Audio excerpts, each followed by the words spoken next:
Everyone and welcome back to Irina instant education. मैं हूं Irina और इस वीडियो में मैं आप लोगों के लिए, आप बच्चों के लिए वो क्वेश्चंस, वो इडियम्स एंड फ्रेजेस लाई हूं जो बार बार पूछे गए repeatedly, that those questions that has been asked repeatedly. ठीक है, जो क्वेश्चन या जो भी क्वेश्चंस इडियम एंड फ्रेजेस से रिलेटेड जो बार बार पूछे गए हैं, रिपीट किया गया है, वो बहुत इंपॉर्टेंट होता है और उसको आपको ध्यान से पढ़ना चाहिए, क्योंकि if it has been repeated once that means it can be repeated twice और थ्राइस, 3 बार 4 बार कभी भी रिपीट होता है। कुछ क्वेश्चंस तो मैंने ऐसे दिए जो 2 बार नहीं, 3 बार नहीं, 4 बार आ चुका है। तो ऐसे ये जो इडियम्स एंड फ्रेजेस मैं आप लोग के लिए दे रही हूँ, वो ऐसा मत सोचिए किसी पर्टिकुलर एग्जाम के लिए, हर एग्जाम के लिए ही ये बेनिफिशियल है, फायदेमंद है, क्योंकि जो इडियम्स आते हैं वो ऐसा नहीं कि सीजीएल में आया तो सीएचएसएल में नहीं आएगा, या स्टेनो में आया तो सीजीएल में नहीं आएगा, ऐसा नहीं है। इडियम्स तो वही होते हैं, लैंग्वेज में तो चीजें वही चीजें रहती है, तो घूम फिर के इस एग्जाम में कभी उस एग्जाम में आ जाता है। तो ये इडियम्स आप लोगों को पढ़ना आपके लिए जरूरी है, और वही मैं खास तौर से छाट के वही इडियम्स लाई हूं जो रिपीट किया गया है। ठीक है, तो हर एग्जाम के बच्चे लोग ही इसको देखिएगा, ध्यान से देखिएगा, विद मीनिंग में बताती रहूंगी, हिंदी मीनिंग, इंग्लिश मीनिंग दोनों बताती रहूंगी, और जो पर्टिकुलर ऑप्शन में आया है वही मीनिंग्स में मैंने दिया है। जैसे ये है एस्केप, नॉट कॉट, ऑप्शंस में भी यही चीजें दी गई हैं, इसीलिए मैं यही चीजें दे रही हूं, जिससे कि ऑप्शन में अगर आप बाई चांस आ गया तो आप तुरंत पहचान लेंगे, अरे इसका मतलब एस्केप दिया मतलब यही है, या नॉट कॉट मतलब यही है। वही वर्ड्स, वही जो ऑप्शंस है वो मैंने दिया है। ठीक है, ये आपके लिए सुविधा होगी। ठीक है, तो हम स्टार्ट करते हैं। पहला हमारा इडियम है एट लार्ज। एट लार्ज मतलब क्या होता है? बच निकलना, टू एस्केप या नॉट कॉट, या पकड़े ना जाना। ये खास तौर से क्रिमिनल्स के लिए यूज होता है। कोई क्रिमिनल, कोई अपराधी अगर बच के निकल जाता है या पकड़ा नहीं जाता है, भाई किसी का पीछा कर रही है पुलिस और वो नहीं पकड़ा गया, वो बच के निकल गया, तो उसको कहते हैं, उस पर्टिकुलर चीज को बोलेंगे हम एट लार्ज।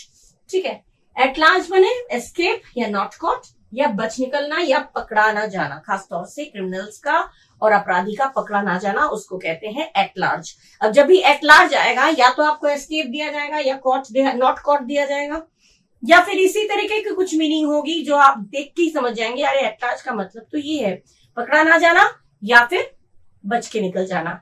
खास तौर से ये क्रिमिनल्स या अपराधी के बच के निकलने की बात होती है, तो at large use, at large का मीनिंग वही बताता है। ये आपका आया है 2 बार, सीएचएसएल में आया है Tier 1 5-3 2018 में, और सीजीएल Tier 1 में आया 7-3 2020 में। देखिए 2 बार रिपीट हुआ, सेम, एक बार एस्केप आ गया, एक बार नॉट कॉट आ गया।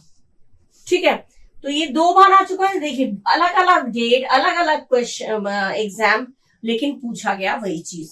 ठीक है, अब एस्केप का मतलब बच निकलना, नॉट कॉट माने भी पकड़ा ना जाना, मीनिंग सेम है, तो वो आपको पता चल जाएगा। ठीक है, तो ये 2 बार पूछा गया, ये दोनों चीजें मेंशन करती जा रही हूँ, और ईयर और एग्जाम दोनों मेंशन कर रही हूँ, ध्यान रखिएगा, आप लोग नोट करते जाइएगा, ये इसके मतलब ये चीजें बहुत इंपॉर्टेंट है। ठीक है, प्रीवियस में पूछे गए ये सारे क्वेश्चंस, तो वही मैं आपको बता रही हूँ। Next, hanging by the thread. अब थ्रेड के साथ लटकना, थ्रेड के साथ लटकना मतलब पतली थ्रेड से, या हैंगिंग बाय द एयर, या तो हैंगिंग बाय द थ्रेड आएगा, या हैंगिंग बाय हवा में लटकना, या पतली डोरी से लटकना। लटकना वो कैसी पोजीशन होगी? अगर कोई लटका रहे, हवा में लटका रहे, तो उसकी पोजीशन कैसी होगी? बहुत खतरनाक पोजीशन होगी, गिरेगा तो एकदम दम से गया वो फिर। तो ये मीनिंग इस तरह से ध्यान रखिएगा। हैंगिंग माने लटक रहा है, किससे? थ्रेड से, थ्रेड माने धागा, धागे से लटकना, या फिर हवा में लटकना। हम तो ये चीज लटकना क्या है? ये बहुत ही डेंजरस सिचुएशन है, बहुत ही खतरनाक पोजीशन है, तो इसको आपका आएगा to be in a dangerous position. जैसे आएगा आप ये ऑप्शन देखेंगे, करेक्ट वाला ऑप्शन ही मैं आपको लिख के दे रही हूँ, इसलिए सारे ऑप्शंस लिख के दूंगी ना तो आप कंफ्यूज हो जाएंगे। तो जो करेक्ट ऑप्शन है वो आपकी नजरों में रहेगा, तो आपको तुरंत जब आएगा तो आप जो पढ़ा हुआ नहीं होगा वो आपको पता चल जाएगा, अरे ये तो पढ़ा ही नहीं था, यही पढ़ा था हमने, इसका मतलब यही है। ठीक है, चारों में से आपको चूज करने में प्रॉब्लम नहीं होगी, क्योंकि आपने करेक्ट ऑप्शन ही तो पढ़ा है और यही आपके दिमाग में बैठा रहेगा। ठीक है, इसलिए जो भी करेक्ट ऑप्शन है, चारों में से जो करेक्ट ऑप्शन है वही मैं इसमें मेंशन कर रही हूँ। ठीक है, ये ध्यान में रहेगा। फिर तो हैंगिंग बाय द एयर का या हैंगिंग बाय द थ्रेड दोनों का मतलब है, कभी हैंगिंग बाय द थ्रेड आ सकता है या हैंगिंग बाय द एयर आ सकता है, दोनों का मतलब है इन अ डेंजरस पोजिशन या खतरनाक स्थिति में होना, खतरनाक परिस्थिति या खतरनाक स्थिति में होना। ठीक है, क्लियर हो गया कौन सा इडियम का क्या मीनिंग होगा, इंग्लिश में क्या होगा, हिंदी में उसको क्या सेंस देता है, वो चीज हिंदी तो आएगी नहीं, लेकिन आप लोगों को you should know, at least you should know the meaning, that is the main thing. ठीक है, यही मेन चीज है, आपको you should know the meaning. आपको मीनिंग मालूम है तो आप सब कर लेंगे, मीनिंग नहीं मालूम होगा तो तुक्का नहीं लगेगा, तुक्का मारने से गलत हो जाता है, तो मीनिंग बहुत जरूरी है। ठीक है, तो ये हो गया बच निकलना, एट लार्ज बच निकलना, हैंगिंग बाय द थ्रेड या एयर मतलब होता है खतरनाक परिस्थिति में, खतरनाक स्थिति में होना, to be in a dangerous position. ठीक है, ये आपका आया था CHSL Tier 1 3/7/2019 में, और स्टेनोग्राफर ग्रेड C और D में आया था 12/11/2021 में।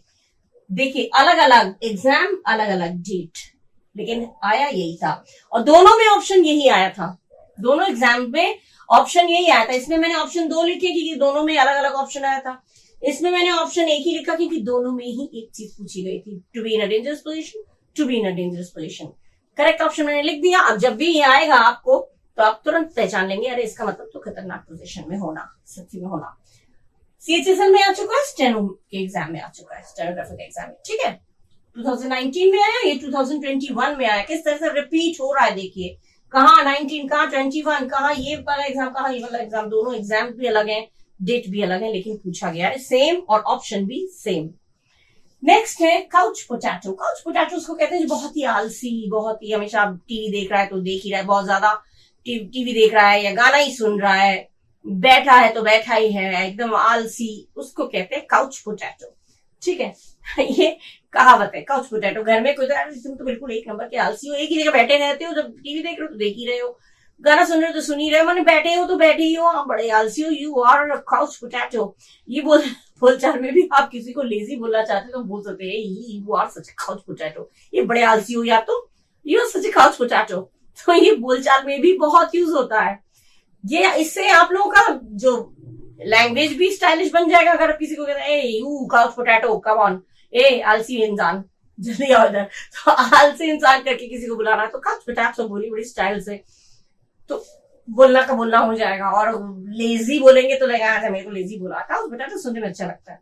Anyway, couch potato means a person who watches too much television, जो बहुत ज्यादा टेलीविजन देखता है, या लेजी पर्सन, आलसी आदमी। ठीक है, दो ऑप्शन दे रखे थे MTS में और CGL में, दो ऑप्शन दे रखे थे, इसलिए मैं दोनों ऑप्शन आपके सामने मेंशन कर दिया है, दोनों में से कोई भी आ सकता है। ये दोनों इसलिए, ये दोनों ऑप्शन आ चुके हैं इसीलिए मैंने ये लिखा कि गलत ऑप्शन तो आप पढ़ेंगे ही नहीं तो वो ध्यान में भी नहीं रहेगा, और सही ऑप्शन पढ़ेंगे तो वो ध्यान में ही रहेगा, वही चीज ध्यान में रहेगा। इनफैक्ट जो गलत पढ़े ही नहीं है तो वो तो नया नया लगेगा, तो ये तो पढ़ा ही नहीं हमने। तो ये चीज है, काउच पोटैटो मीन्स जो बहुत ज्यादा टेलीविजन देखता है, one who watches too much television, या फिर लेजी पर्सन, आलसी व्यक्ति। ये आपका आता है MTS में 2017, 23/10/2017, और CGL में 6/6/2019, 17 में आया, 19 में आया। ठीक है, एक साल छोड़ छोड़ के आता है मेन चीज। देखिए यहाँ पे 19 में आया, 21 में आया, 20 में नहीं आया, 21। अभी जो मैं जैसे पढ़ाऊंगी तो वो मतलब एक साल पहले आ चुका है, तो जस्ट पहले वाला साल में नहीं आएगा, एक साल छोड़ के आता है, हमेशा पेपर ऐसे ही आता है। 17 में आया, 19 में आया, ऑड में आता है, इवन में आता है, ऐसे ही बनते हैं पेपर्स। अगर आप लोग प्रिपरेशन कर रहे हैं, अगर 17 का प्रिपेयर करें तो 19 का करिए, 21 का करिए, 23 का करिए, इस तरह से करिए। ठीक है, और 18 का कर रहे हैं तो 20 का करिए, 22 का करिए, इस तरह से करिए। 24 में तो देना ही आप लोगों को, इस तरह से करिएगा प्रिपरेशन। बहुत ज्यादा फंसता है इस तरह से क्वेश्चन, और मैं करा चुकी हूँ और क्वेश्चन ऑलरेडी फंसते हैं, ये मैंने खुद अपने एक्सपीरियंस से बता रही हूँ। ठीक है, अच्छा MTS में आया और CGL में आया, दो अलग एग्जाम, दो अलग डेट। ठीक है, अच्छा नेक्स्ट है स्नेक इन द ग्रास। ये भी खूब आता है, ये तो 4 बार आया है CGL में, CHSL में 2 बार आया है, और CPO दिल्ली पुलिस के एग्जाम में वो आया है 2 बार, एक बार। ठीक है, तो 4 बार हो गए। स्नेक इन द ग्रास माने घास में अगर स्नेक छुपा रहता है तो क्या होता है, स्नेक इन द ग्रास से मतलब से पता चल रहा है, स्नेक इन द ग्रास माने जो घास में अगर छुपा रहता है, घास में स्नेक छुपा रहता है, मतलब सांप छुपा रहता है, मतलब क्या, दिखाई किसी को नहीं देता है, सब सोचते हैं अरे सब घास है, कुछ भी नहीं है, लेकिन जैसे ही मौका पड़ा तार से वो मार देता है, डंक वो काट लेता है स्नेक। तो ये चीज किसके लिए फिट हो रहा है? Treacherous person. कौन कौन से ऑप्शन आए? एक में आया ट्रेचरस माने धोखेबाज, डिसीटफुल इसका मतलब भी धोखेबाज, मीन माने नीच, और सीक्रेट एनिमी। सीक्रेट एनिमी माने छुपा हुआ दुश्मन, देख के लगता है बहुत हमारा दोस्त है लेकिन अंदर अंदर वो दुश्मन है। तो छुपा हुआ दुश्मन, देख के कहते हैं ना, देख के तो ये लगता नहीं है लेकिन ये मेरा तुम सबसे बड़ा दुश्मन है, बात बहुत अच्छी तरह से करता है लेकिन अंदर ही अंदर तुमसे दुश्मनी है। तो दुश्मन, छुपा हुआ दुश्मन। सामने का दुश्मन कोई दिखा दे तो वो तो खतरनाक नहीं होता, लेकिन जो छुपा हुआ दुश्मन है, सामने बड़ा प्यार दिखा रहा है और अंदर से दुश्मनी है, वो बहुत डेंजरस होते हैं। तो इसी को कहते हैं स्नेक इन द ग्रास। दिखाई नहीं देता है दुश्मन, दिखाई नहीं देता, उसकी दुश्मनी नहीं दिखाई देती, लेकिन उसकी धोखेबाजी नहीं दिखाई देती, लेकिन अचानक वो धोखा दे देता है। किसी को आप भरोसा करिए, भरोसा करके आप चले उसके साथ, फिर अचानक उसने अपना रंग दिखा दिया, धोखा दे दिया, आपको छोड़ दिया बीच रास्ते में, तो वो हो गया स्नेक इन द ग्रास। घास के अंदर स्नेक छुपा रहता है, लोगों को लगता है कुछ भी तो नहीं है, घास ही तो है, बड़े ट्रस्ट के साथ, विश्वास के साथ चल जाएंगे, और जैसे ही स्नेक ने अपना रूप दिखा दिया, ठीक है, तो स्नेक तो कटेगा, ये तो स्वाभाविक है, ठीक है। तो snake in the grass sense ये दे रहा है जो धोखेबाज है। एक बार आया ट्रेचरस, एक बार आया डिसीटफुल, एक बार आया मीन, और एक बार आया सीक्रेट एनिमी। 4 बार 4 ऑप्शन आए और चारों का मीनिंग वही है। शब्द अलग अलग कर दिए, वर्ड्स अलग अलग डिफरेंट दे दिए, but the meanings are the same, sense एक ही दे रहा है, ठीक है। तो स्नेक इन द ग्रास खूब आया है, 4 बार आया। एक बार सीजीएल में आया 3/3/2020 में, फिर सीएचएसएल में आया 25/5/22 में, फिर सीएचएसएल में आया 9/6/2022 में, 2 बार आया सीएचएसएल में, और फिर सीपीयू में आया 25/11/2020 में। कितनी बार आया? इवन है सब, 20, 22, 20। जो इवन होते हैं वो इवन में आता है, जो ऑड होते हैं वो ऑड में आते हैं, ज्यादातर मोस्टली, ठीक है। ये देखिए 18 में आया, फिर 20 में आया, ठीक है। यहाँ 19 में आया, 20 छोड़ के 21 में आया। यहाँ पे 17 में आया, 18 छोड़ के 19 में आया। यहाँ पे 20 में आया, 22 में आया, और 20 में एक बार और आया था, तो वो दोनों 20 और 22 इवन हुआ। ऐसे आता है, एक साल छोड़ छोड़ के आता है, ठीक है। जो 23 में आ चुके हैं उनमें से शायद ही कुछ 24 में आए। प्रिपेयर तो सब करिएगा, लेकिन 23 में एक बार जब पूछा जा चुका है तो 24 में बी आस्क्ड, हो सकता है पूछा जाए, लेकिन नॉट नेसेसरी ही पूछा जाएगा, ठीक है। पॉसिबिलिटीज कम रहती हैं, ठीक है। अभी 24 में आप लोग दे रहे हैं, तो 2022, 2020, 18 इनके जो ईयर्स की जो पेपर्स हैं उनको सॉल्व करिएगा, ठीक है। ये आपका 4 बार है, मतलब ये समझ लीजिए कितना इंपॉर्टेंट है ना। यही क्वेश्चंस मैं आपके लिए दे रही हूँ, बहुत बेनिफिशियल है, आप लोग पढ़िएगा, सारे एग्जाम के बच्चे लोग पढ़िएगा, ये कोई पर्टिकुलर एग्जाम के लिए नहीं, मैं सबका दे रही हूँ, इसलिए किसी भी एग्जाम में पूछा जा सकता है, ठीक है। अच्छा, वो नेक्स्ट करेंगे। Now the next one is nip in the bud. Bud माने कली, जब कली खिलती है उसी वक्त उसको दबा देना, मतलब बढ़ने मत देना, शुरुआत में ही उसको दबा देना। बड माने कली होता है, निप माने दबा देना, मतलब शुरुआत में ही किसी चीज को रोक देना।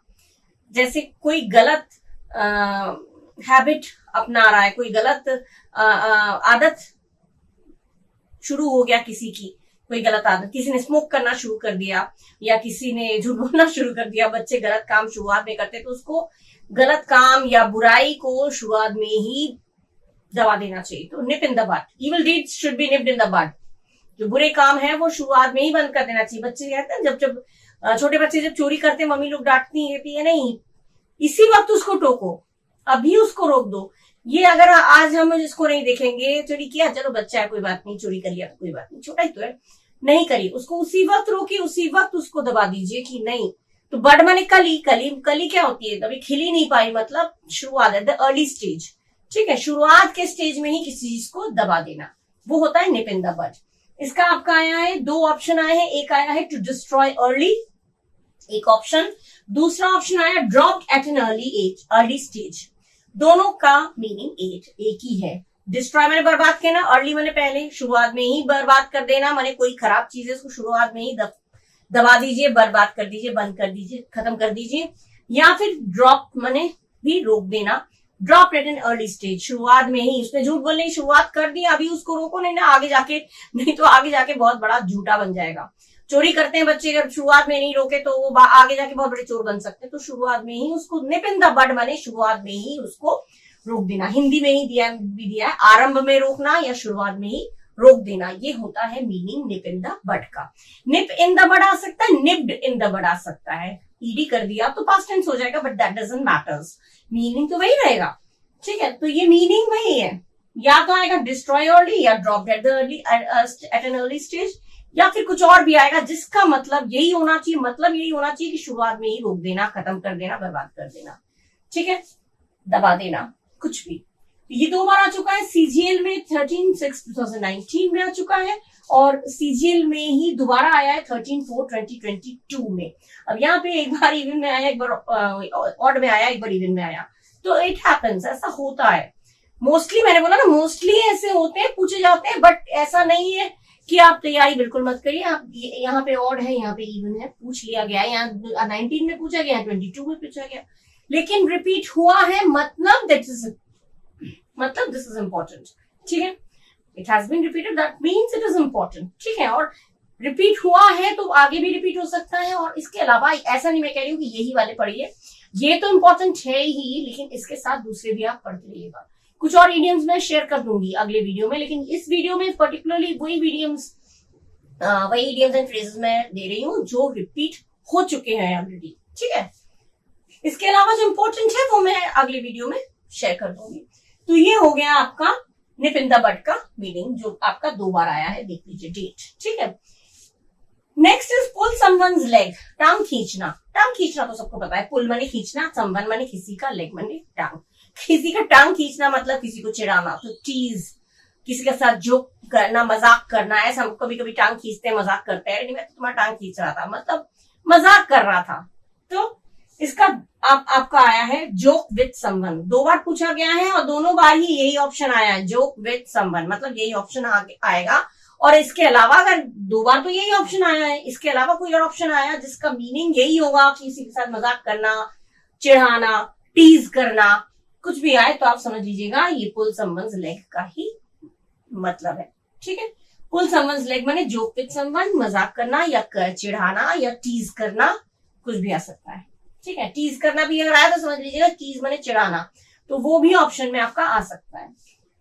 ये आपका है सीजीएल में 6/6/2019, और ये Delhi police and armed forces में 9/11/2022। अलग अलग एग्जाम, अलग अलग डेट, लेकिन है वही चीज। ठीक है, यही चीज आपका आया है, इस तरह से देखिएगा ये चीजें रिपीट किस तरह से हो रही है। ठीक है, पढ़िएगा अच्छे से। अच्छा, नेक्स्ट है डार्क हॉर्स। डार्क हॉर्स हम लोग आमतौर पर कहते हैं your dark horse. Dark horse माने छुपा रुस्तम। डार्क हॉर्स का मतलब छुपा रुस्तम माने तुम बड़े छुपा रुस्तम हो, तुम तो पढ़ते ही नहीं थे, तुम तो कहते थे मैं पढ़ता ही नहीं हूँ, तुम अंदर ही अंदर तुमने पढ़ाई कर ली। तो dark horse, your dark horse, ये बोलचाल में यूज होता है खूब, डार्क हॉर्स। तुमने तो बोला मैं पढ़ाई नहीं करता, तुम्हें तो कोई पढ़ते भी नहीं देखा। जो लोग पढ़ते हैं, कुछ लोग जो पढ़ते हैं दिखा दिखा के पढ़ते हैं, लेकिन कुछ लोग हैं बिल्कुल अंदर ही अंदर पढ़ते हैं, लेकिन पता भी नहीं चलता। देखने वाला सोचता है ये तो पढ़ता ही नहीं है, लेकिन अचानक जब वो सक्सेस पा जाता है, सफलता मिल जाती है, अच्छे नंबरों से सक्सेस पा जाता है, तो लोग होते हैं ये कब पढ़ लिया इसने, इसकी तो उम्मीद ही नहीं थी, इसको तो मैं सोचा ही नहीं था ये पढ़ेगा या सक्सेस होगा या सफल होगा या पास होगा। ठीक है, तो डार्क हॉर्स माने हु अनएक्सपेक्टेडली सक्सीड्स, जिसकी एक्सपेक्ट नहीं की थी, जिसकी उम्मीद नहीं की थी, वो सफल हो जाता है, या अनएक्सपेक्टेड विनर। 2 बार ऑप्शन आया, दोनों बार यही ऑप्शन आया, एक में ये आया, एक में ये आया, मीनिंग वही है। ना उम्मीद, जिसकी उम्मीद ना हो वो सफल हो जाता है, या बिना उम्मीद से कोई सफल जीत जाता है कोई चीज, जिसकी उम्मीद ना हो जीत जाता है, तो जरूर उसने मेहनत किया होगा ना, छुप छुप के। कोई अच्छे नंबर से पास होता है, 2 ऑप्शन होता था, या तो उसने चीटिंग की होगी या फिर अंदर अंदर पढ़ाई की होगी, तो छुपा रुस्तम। ठीक है, चीटिंग भी होगी, चुप चुप की होगी, सक्सेस उसे मिला। तो जिसकी उम्मीद ना हो, देखिए छुपा रुस्तम के साथ मैंने ये हिंदी दिया, अप्रत्याशित विजेता, जिसकी हमने आशा नहीं की थी कि वो जीतेगा या वो पास होगा, सफलता प्राप्त करेगा, लेकिन वो जीत जाता है या वो पास हो जाता है, तो उसको कहते हैं डार्क हॉर्स। ठीक है, ये आपका आया CHSL में 9/7/2019 में और CHSL के ही एग्जाम में 2/6/2022 में आया। ठीक है, एक ही एग्जाम में 2 बार आया है, रिपीट हुआ है। ठीक है, मतलब आगे रिपीट हो सकता है। ठीक है, अच्छा नेक्स्ट है क्राई ओवर स्पिल्ड मिल्क। अब दूध फैल गया, उसके बाद क्या रोना। ठीक है, अब पछताए हो क्या जब चिड़िया चुग गई खेत, वो वाली बात होती है ना। जो चीज something to regret about something that happened and can't be changed, या रिग्रेट यूजलेसली। 2 ऑप्शन आया है। रिग्रेट माने पछताना, किसी ऐसी चीज के बारे में पछताना जो घट चुका है, विच हैपेंड माने जो घट चुका है एंड वो चेंज भी नहीं हो सकता, बदल नहीं सकता। और रिग्रेट माने फिर पछताना यूजलेसली, बेफालतू में पछता रहे हो। मैंने जब पहले पढ़ाई की नहीं, डेट एग्जाम आ गया, एग्जाम दे दिया, आप तुम सोच रहे कि मैंने पढ़ लिया होता तो अच्छा होता, तो अब तो रिग्रेट करने से फायदा नहीं ना, अब तो पछताने से फायदा नहीं, समय निकल गया, रिजल्ट भी निकल गया, अब थोड़ी कुछ बेकार में पछता रहे हो। ये तो पहले सोचना चाहिए था, बोलते ना बप्पे पहले सोचना चाहिए था, तो बेकार पछता रहे हो, इसलिए अब तो चेंज नहीं हो सकता, अब थोड़ी कुछ बदल सकता है। आप लोग जो तैयारी कर रहे हैं कंपटीशन की, आप लोग अभी पढ़ लेंगे तो आप लोग सक्सेस मिलेगा, लेकिन बाद में आप लोग सोचेंगे कि बाद में हो जाएगा, बाद में पढ़ लेंगे, पछताएंगे, तो वो किसी काम का नहीं है, वो तो यूजलेस हो जाएगा। लेकिन मेरे व्यूअर्स ऐसे नहीं, व्यूअर्स तो पढ़ने वाले अच्छे हैं। ठीक है, तो मैं एग्जाम्पल दे रही थी ऐसी। ठीक है, तो क्राई ओवर स्पिल्ड मिल्क मतलब कुछ ऐसी चीज के बारे में जिसे पछताना, जो हो चुका है, घट चुका है, लेकिन अब वो चेंज नहीं हो सकता, अब वो बदल नहीं सकता। ठीक है, वो होता है क्राई ओवर स्पिल्ड मिल्क का मतलब। अब ये आपका आया है 2 बार, MTS में आया है 13/8/2019 में, 2019 में, और CGL में आया 18/11/2020। 2 अलग अलग एग्जाम है, अलग अलग डेट्स है, लेकिन पूछा वही गया है। और देखिए, अनएक्सपेक्टेडली सक्सेस, अनएक्सपेक्टेड विनर, ये चीजें देख के आपको होता है। अनएक्सपेक्टेड मतलब जिसकी उम्मीद नहीं की थी, उम्मीद नहीं की थी वो सफलता प्राप्त कर गया, उम्मीद नहीं थी, कहीं नहीं की थी वो जीत गया। सेम है ना, सेंस तो सेम है। तो बिना उम्मीद से अप्रत्याशित विजेता। ठीक है, जिसकी आशा नहीं की थी, उम्मीद नहीं की थी, वो अगर जीत जाता है, सफल हो जाता है, तो उसको हम कहते हैं डार्क हॉर्स। और क्राई ओवर स्पिल्ड मिल्क मतलब हो गया जो चीज आप बीत गया, अब वो चेंज नहीं हो सकता, अब तो गुजर गया, तो रिग्रेट करना, पछताना। ये ओके, MTS में आया था 13/8/2019 में और CGL में आया था 18/11/2020 में। तो आपका निप इन द बड, शुरुआत में ही दबा देना, पुल संबंध लाइक मजाक करना, चिढ़ाना, डार्क हॉर्स 2 बार बता दिया मैंने, अनएक्सपेक्टेडली, और किसी का जीत जाना, और रिग्रेट करना, पछताना। ठीक है, कितनी अच्छे तरीके से मैं इंग्लिश मीनिंग भी दे रही हूँ, हिंदी मीनिंग भी दे रही हूँ, एक्सप्लेन भी करती जा रही हूँ, और एग्जाम का नाम और एग्जाम का डेट देती जा रही हूँ। कितनी अच्छी तरह से आपकी तैयारी हो रही है, और इसी तरह से आप लोग तैयारी करते रहिएगा, मैं आप लोग के साथ हमेशा हूँ। ठीक है, अच्छा अब कुछ और हम लोग पढ़ेंगे। ठीक है, अच्छा अब हमारा नेक्स्ट वाला है full of beans. Full of beans का मतलब होता है वेरी हैप्पी, बहुत खुश, बहुत एनर्जेटिक। ठीक है, जो बहुत एनर्जी, बहुत चुस्ती फुर्ती में रहता है, उसे कहते हैं he is full of beans. कोई चुस्ती फुर्ती में होता है तो आप उसको कहते हैं full of beans. Full of beans माने बहुत चुस्ती फुर्ती में होना, लाइवली होना, एकदम लाइवली, हैप्पी एनर्जेटिक आ सकता है, फुल ऑफ एनर्जी आ सकता है, और इन हाई स्पिरिट्स। 3 बार में 3 ऑप्शन आए हैं, देखिए 3 बार में 3 ऑप्शन आए हैं, तीनों का मीनिंग जो है वो सेंस एक है। एक बार आया हैप्पी एंड एनर्जेटिक, एक बार आया फुल ऑफ एनर्जी, एक बार आया हाई स्पिरिट्स। तीनों का मतलब यही है कि फुर्ती में होना, जोश में होना। ठीक है, फुल ऑफ बीन्स का मतलब हो गया जोश में होना। ये आपका कितनी बार, 3 बार आया है, 3 ऑप्शन है, और तीनों बार अलग अलग एग्जाम में आया। देखिए ये आया CHSL Tier 1 में 12/8/2021 में। ठीक है, सेकेंड टाइम आया है CGL, देखिए एग्जाम अलग है, डेट भी अलग है, लेकिन रिपीट हुआ है। सेकेंड आया है CGL Tier 1 16/8/2021 में, और थर्ड टाइम आया है CPO में 8/11/2021 में। अलग अलग एग्जाम में किस तरह से रिपीट हो रहा है वो चीज बहुत इंपॉर्टेंट है, इसलिए मैं आप लोगों के साथ शेयर कर रही हूँ कि ये चीजें आप लोग तक पहुंचा रही हूँ, जिससे कि आप लोगों को पता चले कि कौन कौन से इंपॉर्टेंट, मोस्ट इंपॉर्टेंट है, जिनको तैयारी करना ही करना है। ठीक है, CHSL में आया, CGL में आया, CPO में आया, 3 बार 3 अलग अलग डेट्स में आ चुका है। नेक्स्ट हमारा है a bed of roses. Bed of roses सुन के मतलब फूलों की सेज, कहते ना जिंदगी फूलों की सेज नहीं है, life is not a bed of roses. मतलब बहुत आसान नहीं है, बहुत मेहनत करना पड़ता है, बहुत स्ट्रगल करना पड़ता है, ठीक है। तो बेड ऑफ रोजेस माने इजी एंड हैप्पी सिचुएशन, एक बार ये आया है, और एक बार आया है pleasant condition of life. Pleasant condition of life मतलब भी जीवन का सुखद स्थिति, सुखद परिस्थिति। और इजी एंड हैप्पी सिचुएशन मैंने बहुत आसान, बहुत मजे वाली, आरामदायक जिंदगी, या फिर खुशहाल जीवन, खुशहाल सिचुएशन, खुशहाल परिस्थिति। तो बेड ऑफ रोजेस का मतलब दो आए, आपका दो ऑप्शन आए और दोनों का ही मीनिंग आपका वही है। दो ऑप्शन मैंने लिख दिया, easy and happy situation, pleasant condition of life. दो बार आया, दो अलग अलग ऑप्शन आया, लेकिन दोनों का मीनिंग एक है। तो आपको मेन चीज है बेड ऑफ रोजेस का मतलब मालूम होना चाहिए। मतलब भी मालूम हो गया, मैं हिंदी में भी लिख देती हूँ इसलिए कि मतलब आपको बैठ जाए दिमाग में। और क्या लिख के क्या आएगा, क्या क्या लिख के आया है, क्या लिख के आया है, क्या लिख के पूछा गया है, कौन सा ऑप्शन हमें टिक करना है, अगर ऐसा आया तो ये ऑप्शन मैंने दे दिया है। और इसके अलावा भी कोई ऑप्शन अगर हुआ तो आप देखिएगा, उसका सेंस अगर देना है कि आसान जीवन, बहुत खुशहाल जीवन, खुशहाल परिस्थिति, तो वो आप उसमें टिक कर सकते हैं बेड ऑफ रोजेस का मीनिंग में, ठीक है। मीनिंग ही तो करेक्ट, आपका करेक्ट ऑप्शन चूज करना होता है। तो बेड ऑफ रोजेस माने हो गया आसान और खुशहाल जीवन। ये आपका है CGL Tier 1 5-3 2020 में और CHSL Tier 1 1-6 2022 में। मतलब कभी कभी बच्चों को लगता है कि एक CGL में जो आ रहा है वो CHSL में नहीं आएगा, या स्टेनो में आया है तो CGL में नहीं आएगा, ऐसा नहीं है। लैंग्वेज तो एक ही चीज है, इडियम्स तो वही है। तो किस तरह से देखिए रिपीट हो रहा है, इसलिए सारे जो वीडियोस में आप लोगों से रिलेटेड, जो कंपटीशन से रिलेटेड दे रही हूँ, सबको प्रिपेयर करिए, सबको अच्छे से देखिए, क्योंकि और डिटेल में देखिए। स्किप कर करके आप लोग जल्दीबाजी में देखते हैं, वो आधा ऊपर से उड़ जाता है, क्योंकि मैं जो इंपॉर्टेंट चीजें, जो ट्रिक्स बीच बीच में बताती रहती हूँ, वो चीज आप लोग स्किप कर जाते हैं, इसलिए स्किप करके मत देखिए, ठीक है। तो CGL CHSL 2 बार आया है और 2 अलग अलग डेट्स में आया है बेड ऑफ रोजेस, ठीक है। 2020 में आया और 2022 में आया, 2 बार आया। Next spill the beans. Spill the beans, beans का मतलब स्पिल माने फैला देना, स्पिल द बीन्स माने सारा भेद खोल देना, सारा सीक्रेट किसी को बता देना, ठीक है।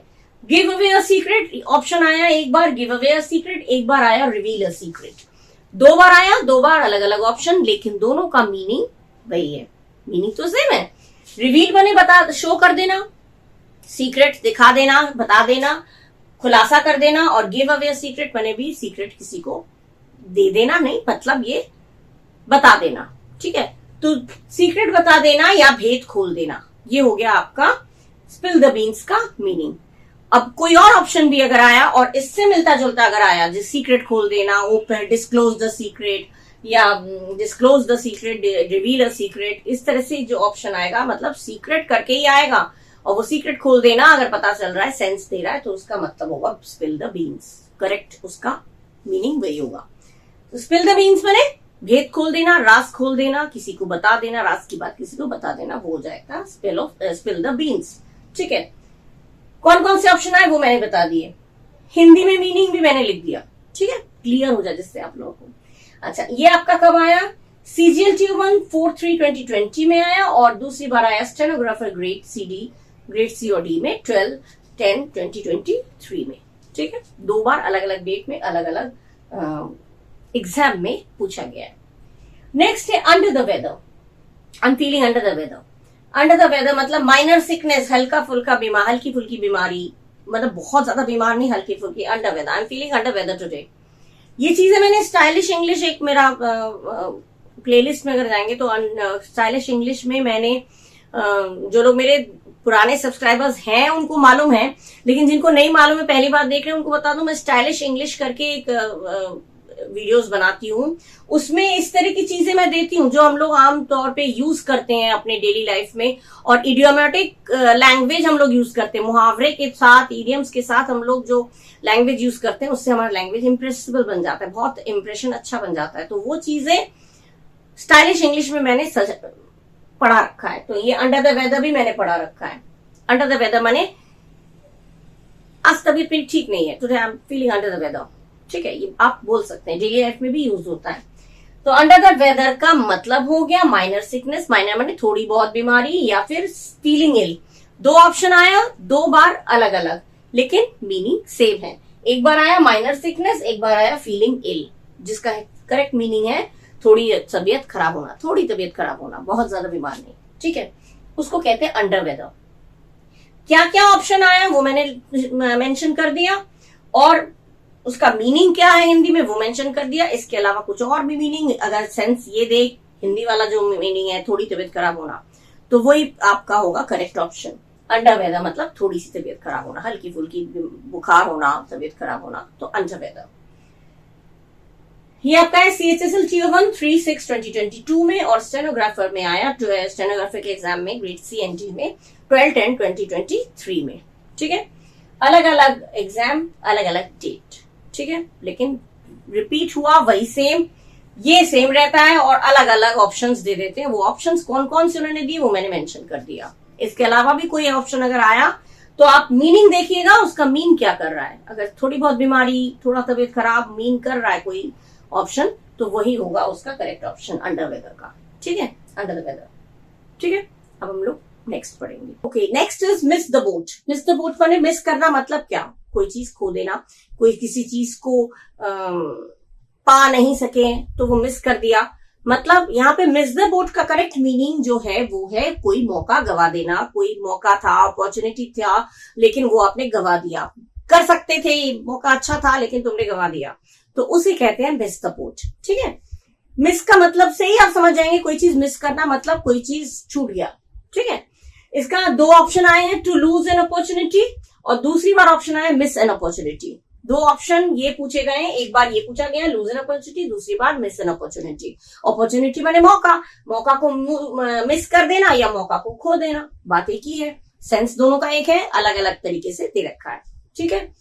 मौका गवा देना हिंदी में भी मैंने लिख दिया, मौका गवा देना। कोई मौका था, आप उस मौके पे वो काम कर सकते थे, लेकिन आपने वो मौका गवा दिया, ठीक है। ये आपका आया था CGL Tier 2 3/2/2022 में, और CHSL Tier 1 31/5/2022 में, ठीक है। दो बार, दो अलग अलग एग्जाम में, देखिए दो अलग एग्जाम में और दो अलग डेट्स में आ चुके हैं। That means this is very important, ठीक है। सारे इंपॉर्टेंट है जो मैं दे रही हूँ, आप लोगों के साथ शेयर कर रही हूँ, ठीक है। छाट छाट के मैं लाती हूँ आप लोगों के लिए, जो आप लोगों के लिए सबसे ज्यादा फायदेमंद हो, बेनिफिशियल हो, वो चीजें मैं छाट छाट के लाती हूँ आप लोगों के लिए, कि मैं अपने बच्चों के साथ शेयर करूंगी तो पढ़ेंगे, तो कल को जब सक्सेस मिलेगा तो कहीं ना कहीं मुझे भी पुण्य मिलेगा। एनीवे, अच्छा, next is read between the lines. Read between the lines मतलब किसी छुपी हुई मीनिंग को समझ लेना, ठीक है। इसका एक बार ऑप्शन आया, ये 3 बार 3 ऑप्शन आए हैं। देखिए, एक बार आया to understand the implied meaning, माने जो मीनिंग उसमें बताया जा रहा है, जो मीनिंग, जो अर्थ है, उस अर्थ को समझ लेना। बोला नहीं गया, लेकिन उसका मीनिंग हमने समझ लिया, ठीक है। दूसरी बार है डिसर्न द हिडन मीनिंग, ये भी मतलब वही है, छुपी हुई मीनिंग को समझ लेना, ठीक है, निकाल लेना, समझ लेना। तीसरी बार आपका ऑप्शन आया है understand something that is not said out right, कुछ उस चीज को समझ लेना जिसके बारे में बोला ही नहीं गया हो, ठीक है। मीनिंग कुछ और होता है, लेकिन बोलते कुछ और है, ठीक है। जैसे पापा बहुत गुस्से में है, अबे जाओ जाओ, आज पापा बहुत खुश है, जाओ तुम पापा के पास, मतलब खुश है बोल रहे हैं, लेकिन खुश नहीं है, वो गुस्से में है, तो वो बोल कुछ और रहे हैं, लेकिन उसका मीनिंग कुछ और निकल रहा है, ठीक है। तो ये चीज है, वो बहुत होशियार है भैया, मैथ जिसकी खराब है 0 मिलता है, अरे मैथ का तो वो होशियार एकदम टॉपर है। मतलब वो बोल कुछ और रहा है, लेकिन उसका मीनिंग कुछ और है। कभी कभी कोई बात टॉन्ट मार के, ताना मार के कोई बोलता है, उसमें मीनिंग कुछ और निकलता है, और उस बोलता कुछ और है, अर्थ कुछ और निकलता है। तो छुपे हुए अर्थ को, गुप्त अर्थ को, या उसमें जो मीनिंग छुपा हुआ है उसको समझ लेना, उसको कहते हैं रीड बिटवीन द लाइन्स, ठीक है। 3 ऑप्शन ऐसे ऐसे दे रखे हैं। Something that is not set out right, जो बोला नहीं गया है, साफ साफ खुलकर बोला नहीं गया, लेकिन मीनिंग कुछ और है, ठीक है। ये हो गया गुप्त अर्थ समझना, ठीक है। मतलब पापा आ रहे हैं, जान लो, समझ लो, मतलब पापा आ रहे हैं मतलब आप पढ़ने बैठ जाओ जल्दी जल्दी। मम्मी लोग आ कर देती है ना, पढ़ नहीं रहे हो, शैतानी कर रहे हो, आ रहे पापा, मतलब पापा आ रहे हैं, मतलब पापा का आना मतलब नहीं है, मतलब ये है कि पढ़ने बैठ जाओ जल्दी से। तो ये चीज है, बोल कुछ और रहे हैं, लेकिन मीनिंग उसका कुछ और निकल रहा है, ये हो जाता है रीड बिटवीन द लाइन्स, ठीक है। CGL Tier 2 में आया था 29/1/2022 में, और CGL में ही दूसरी बार आया 3/2/2022 में, दूसरी बार आया। CGL में 2 बार आया अलग अलग डेट्स में, और CHSL में आया टीयर 1 में 27/5/2022 में, CGL में भी आया, CHSL में भी आया। ठीक है, मतलब ये तो कहीं ना कहीं आप लोग समझ रहे हैं कि एक ही चीज, चाहे कोई भी ग्रामर का इडियम्स हो, फ्रेजेस हो, सिनोनिम एंटोनिम हो, कुछ भी हो, जितने भी मैं पढ़ा चुकी हूँ, एक ही चीज मैंने रिपीट किया है कि ये नहीं है कि इसके लिए है तो मैं नहीं पढ़ूंगा, उसके लिए तो मैं नहीं पढ़ूंगा, CHSL के लिए तो CGL नहीं पढ़ेंगे, ऐसा नहीं है। ठीक है, सब लोग पढ़िएगा, इस सबके लिए बेनिफिशियल है, क्योंकि कहीं भी कुछ भी किसी से भी कौन सी भी एग्जाम में पूछा जा सकता है। So you should know the meaning, at least meaning पता होगा, भले ही ऑप्शन ना आए तो कोई और ऑप्शन भी आएगा तो आप तुरंत मीनिंग समझ जाएंगे, अरे इसका मीनिंग तो ये, अर्थ जो है इसका एक्चुअल अर्थ तो आपको पता है, तो देख पढ़ के समझ में आ जाएगा, अर्थ पता ही चल जाएगा। ठीक है, इतना तो आप लोग है ही होशियार, मुझे पता है। ठीक है, जब ऑप्शंस दे देंगे ना, तो क्योंकि हमें पता है रीड बिटवीन द लाइंस माने छुपे अर्थ को समझना, तो जिसका भी सेंस ये देगा, मीनिंग वही होगा, वो हम ऑप्शन टिक कर देंगे। ये हो गया, तो ये 3 बार आ चुका है। ठीक है, अच्छा नेक्स्ट है बरी द हैचेट। बरी माने दफन कर देना। ठीक है, क्या दफन कर देना? झगड़ा, लड़ाई, दफन करो, खत्म करो। ये स्टाइलिश इंग्लिश में भी मैंने सिखा रखा है, मैं जो वीडियोस स्टाइलिश इंग्लिश के नाम से देती हूँ, उसमें मैंने बहुत ऐसे इडियोमेटिक फ्रेजेस मैंने सेंटेंसेस मैंने दिए। अरे अपनी दुश्मनी समाप्त करो, कम ऑन बरी द हैचेट। बरी द हैचेट माने बंद कर, मतलब शत्रु, तुम्हारी जो दुश्मनी है, लड़ाई है, उसको खत्म करो, दफन करो, खत्म करो। ठीक है, बोलचाल में भी यूज होता है ये। बरी द हैचेट मतलब टू मेक पीस। एक बार ऑप्शन आया to make peace. To make peace माने शांति बना लो। शांति बना लो मतलब था नहीं पहले से, शत्रुता है, दुश्मनी है, या फिर लड़ाई है, अब शांति बना लो, तो शांति बना लो, ये हो गया। या फिर फॉरगेट पास्ट क्वेरल्स। 2 ऑप्शन आए, फॉरगेट पास्ट, फॉरगेट मैंने भूल जाना, पास्ट मैंने बीते हुए, क्वेरल्स मैंने झगड़ा। बीते हुए झगड़ा को भुला दो, बीती हुई जो भी बातें हैं, झगड़ा है, लड़ाई है, उसको भुला दो। मीनिंग वही है, झगड़ा भुला दो, शांति बना लो, हाथ मिला लो, झगड़ा खत्म करो, शत्रुता समाप्त करना। मेन चीज है बरी द हैचेट माने शत्रुता समाप्त करना। हिंदी मीनिंग भी देती जा रही हूँ जिससे कि आपका माइंड में एकदम फीड हो जाए। ठीक है, ये कब आया आपका? कांस्टेबल GD में 2019 में, और CGL टीयर 2 8/8/2022 में। 2 बार अलग अलग एग्जाम में और अलग अलग डेट्स में पूछा जा चुका है, और यही ऑप्शंस दिए हैं। ठीक है, इसके अलावा कोई ऑप्शन अगर दे तो मीनिंग आपको मालूम है तो आप उस मीनिंग से मैच कर लीजिएगा, जो मैच कर जाएगा वही आपका करेक्ट ऑप्शन होगा। ठीक है, अब हम लोग पढ़ेंगे next. Okay, now the next one is on cloud 9। On cloud 9 बादलों में एकदम, मतलब बहुत खुश, आसमान में होना, बादलों में होना, मतलब एक्सट्रीमली हैप्पी एंड एक्साइटेड। ये ऑप्शन आपका आ चुका है, जो ऑप्शन आया वही मैं दे रही हूँ। एक्सट्रीमली हैप्पी एंड एक्साइटेड, बहुत ज्यादा खुश होना।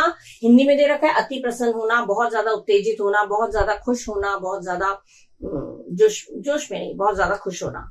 ठीक है, अति प्रसन्न होना, जोश में आना, उत्तेजित होना, जो भी है, खुशी जो है झलकता है तो वो हो जाता है। आई एम ऑन क्लाउड 9, मैं तो बहुत खुश हूँ, I am on cloud 9 today. ठीक है, ये यूज भी कर सकते हैं आप लोग, यूज भी हो सकता है इडियोमेटिक तरीके से। अगर आप लोग सेंटेंसेस बोलेंगे तो उसमें आपका स्टैंडर्ड अच्छा हो जाता है। ओ डोंट आस्क मी, मुझसे मत पूछो। I am on cloud 9 today, आज तो मैं बहुत बहुत खुश हूँ। I am extremely happy, I am extremely excited, so you can say on cloud 9। ठीक है, तो ऑन क्लाउड 9 का मीनिंग मैंने बता दिया, ऑप्शन कौन सा आया था वो मैंने बता दिया, और ये आया कब था? CGL टीयर 2 में 3/2/2022 में, और दूसरी बार आया था CHSL टीयर 1 31/5/2022 में। अलग अलग एग्जाम में, अलग अलग डेट में ये पूछे जा चुके हैं। ठीक है, अभी मैं इतना ही रख रही हूँ। नेक्स्ट वीडियो में मैं कुछ और ऐसे ही लाऊंगी, एक साथ बहुत सारा एक साथ पढ़ लेंगे तो हो सकता है आप लोग कंफ्यूज हो जाएं, लेकिन मैं आप लोगों के लिए मेहनत करती रहूंगी। आप लोगों के लिए जो जो इम्पोर्टेंट है, जो जो करना है आप लोगों को अच्छे सक्सेस देने के लिए, सक्सेसफुल करने के लिए, आज आप लोगों का पेपर अच्छा करने के लिए मैं कोशिश करती रहती हूँ कि कुछ ना कुछ ऐसे देती रहूं जो आपके फायदे में हो। ठीक है, और ये जो मैंने आज दिए बहुत बहुत फायदेमंद है, बेनिफिशियल है। क्यों? क्योंकि ये रिपीट हो चुके हैं, मतलब ये बार फिर भी रिपीट, दोबारा से रिपीट हो सकते हैं। ठीक है, और आप लोग पढ़ रहे हैं तो आप लोग का साथ भी मुझे मिलना चाहिए। मैं आप लोगों की मेहनत कर रही हूँ। आप लोग मेरे चैनल को अगर आप लोग सब्सक्राइब नहीं किया है तो सब्सक्राइब करिए। मुझे आपका सपोर्ट चाहिए। आप सब्सक्राइब करिए, लाइक करिए, शेयर करिए, कमेंट करिए, कुछ और चाहिए आपको, कोई और चीज पे आपको वीडियो चाहिए आपको, तो वो भी मुझे बताइए कि मैम इस चीज पे वीडियो बना दीजिए, ये चीज हम लोग को समझना है। Whatever you want to understand you can write me on the comment box, right. और अपना ख्याल रखिए, खूब पढ़िए, और till the next video, bye bye, thank you.